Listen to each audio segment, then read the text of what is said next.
சிறகடிக்க ஆசை சீரியலில் பார்த்தீங்கன்னா, மூத்த வீட்டிற்கு வந்ததும் மீனா எங்கே என அண்ணாமலை விசாரிக்கிறார். ஆனால் அவர் வரல என்று சொன்னதும் விஜயா சந்தோஷப்படுகிறார்.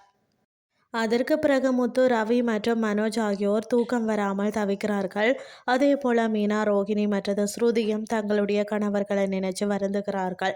எனினும் அண்ணாமலை பொய் சொல்லி நாடகம் ஆடி ஏமாற்றிய ரோகிணிய தலையில தூக்கி வைத்த விஜயா வீட்டிற்கு நல்லது நினைச்ச மீனாவை மட்டும் வெளியே துரத்தி விட்டு நிம்மதியா தூங்குகிறார் என்று கவலைப்படுகிறார்.